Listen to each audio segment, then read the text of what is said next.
Ang all-night pawn shop back room, promise on the claim ticket. The pawn shop on Mercer keeps its light like a nervous secret. Steady, fluorescent, always a little too honest. After midnight, the windows become mirrors. The bell above the door remembers it has a job, and the glass cases rest their chins on velvet like tired jurors. I push through the door with my phone turned face down in my palm like a coin I wasn't ready to spend, and slid it into my left pocket, the pocket I use for things that are supposed to make it home. An aquarium bubbled near the register with two goldfish who had given up on drama. A television murmured crime shows at a volume that could be plausibly denied. Back home, Nate had said, "Can we talk tomorrow?" in the voice that means please stay now. Our couch is excellent at rehearsals. If we sit at opposite ends long enough, it turns love into opening statements. I left before either of us remembered our lines. Halfway down the stairs, my screen lit with a message from R. Roman in my contacts, R in the way I label hazards to make them smaller. Backroom light on, just talk. Roofs forgive nobody in daylight, glass counters pretend they will. By day, I fix other people's paragraphs. By night, I try not to turn my own into weapons. Nate and I have a code that works when we remember it. T means come here, you awake.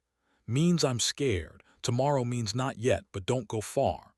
Roman drifted back into orbit 2 months ago wearing a bomber jacket to a job that doesn't require one, and a laugh that sounded like a glass agreeing to be set down gently. He didn't ask for anything. That was how I started bringing him everything. A man in a cardigan counted rings beneath the register lamp. A woman argued gently with a watch that insisted on a better past. When the bell announced me, Roman stepped out from behind a stack of guitar cases, chin tilted the way men tilt when they're hiding kindness. The scar under his eye caught the light. The scar under mine remembered it. "You came," he said, "because grown men like to pretend arrival is a plot twist." "I came to return something," I said. "My jacket, your common sense." "Your name," I said. "It's been on my mouth too long for its own health." He smiled the kind of smile that keeps good time. "Come on," he said, and crooked a finger toward the green door marked employees only. He pushed it just enough for me to pass and let it breathe against my back like a secret that wanted in. The hallway smelled like machine oil, cardboard, and the velvet dust of forgotten instruments. A small lamp made a cone of mercy over a metal desk. He set a claim ticket down on it as if he were setting down the next 20 minutes. "3 words," he said, fishing a golf pencil from a coffee mug that had retired from ambition. "Why are you here?" "3 words is cruel," I said. "That's why they work." He tapped the ticket. "No speeches over velvet, the case is jam." I wrote proud at breakfast. Beneath it, smaller like a fuse I might or might not light, touch before arguing.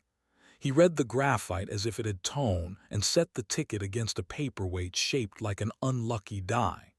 He didn't touch me.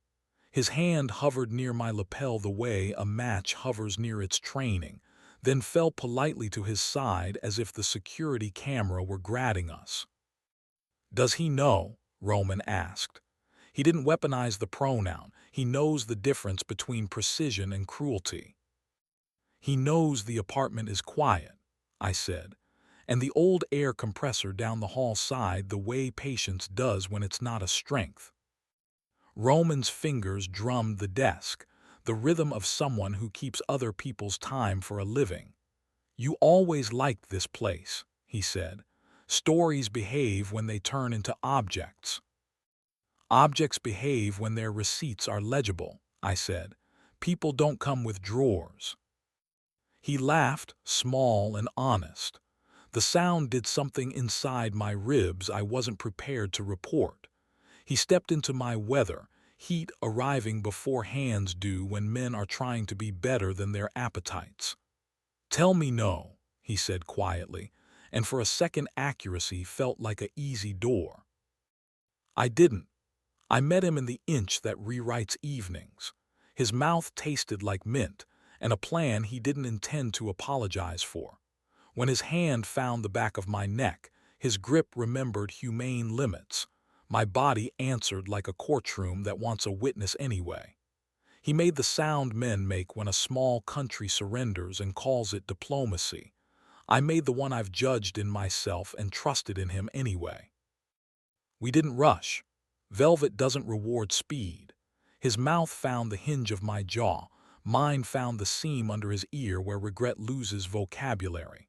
His palm slid under my shirt and rested flat a second. An oath. Do you swear? Then moved with attention rather than appetite. He guided my hand down with the steadiness of a man who respects tools. I closed my fingers and he exhaled against my mouth a truth nobody paid to hear. He reached for me and I let him. We stayed quiet because walls prefer prose. The guitar cases watched without judgment. In the aquarium near the door, a goldfish learned our names and decided to forget them. We already cheated, he said later when Breath remembered how to keep us. We cheated when we started telling each other the truth before we told it at home.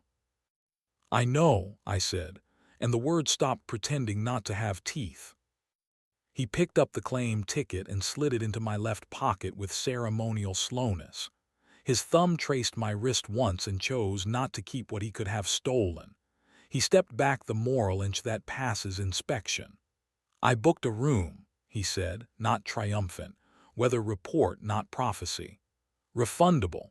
We could stand at a window and not touch for 60 seconds just to prove we remember ceremony. We could keep the do not disturb honest. I'm tired of being clever, I said. Clever's the glass case, he said. Accurate is the ticket.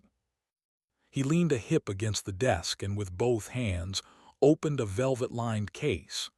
Inside was a trumpet with its dignity intact. He lifted it like a fragile verdict and set it down again, mouth tightening into something that wasn't sorrow and wasn't pride. Every day, he said, someone trades sound for rent. And you keep the sound for them, I said. I keep the ticket, he said. Sound knows its own way home.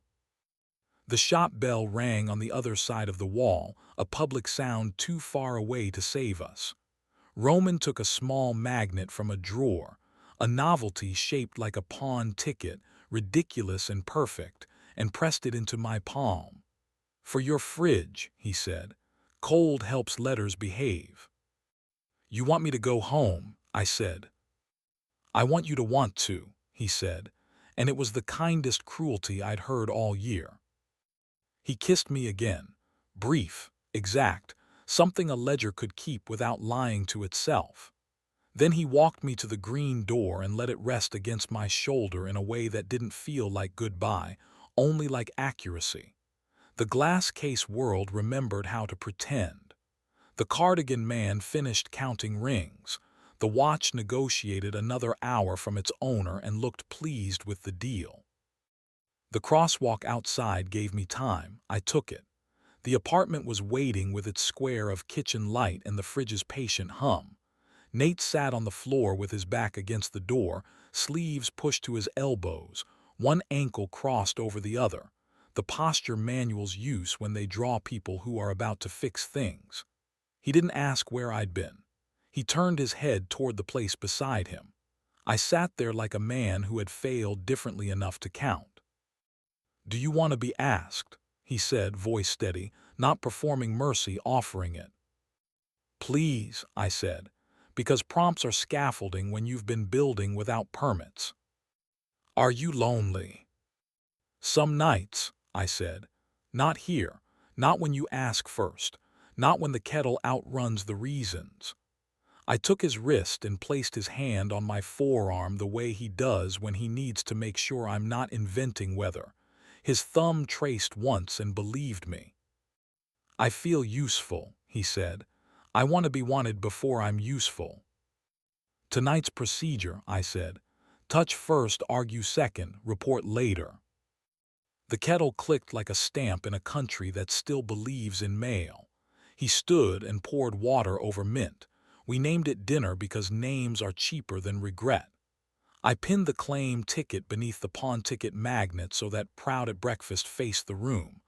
Nate read the graphite and his mouth did the smaller, braver thing.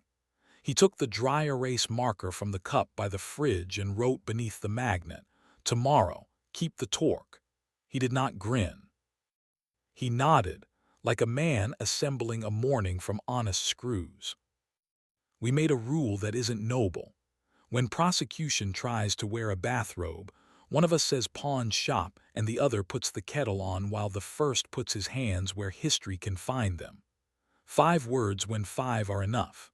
Stop at the shoulder, not the ditch. Try to want what we promised, and when we don't, write 3 words on small paper and tell the room where we failed and how we'll fail differently tomorrow. Days do what days do when you're trying to be an amateur human with professional consistency. The ticket in my pocket learned the shape of my left hand. Paper learns its carriers. On the late bus, I write messages to no one that begin I didn't ask, because I thought that counted as kindness and may your breakfast go right. I don't send them. The not sending feels like a skill borrowed from goldfish who refuse to keep secrets longer than is healthy. A week later, afternoon tries to be a test. I walk past the shop and buy nothing. I leave a bottle of water on the stoop with a note, "For whoever is waiting for a sister." The cardigan man glances up and gives me the nod bridges use when they've held and will hold again. On my way home, I slip a blank pawn ticket into my pocket and write "turn toward your name" across the clean side. I don't light anything. That night we eat toast like it has been newly invented. We fail, and fail differently, and fail in ways that don't require anyone to stand under a fluorescent confession, pretending to know which instrument will save them. The room does not demand a verdict. The morning remembers its job. And when we say tomorrow out loud, it means only what we let it mean.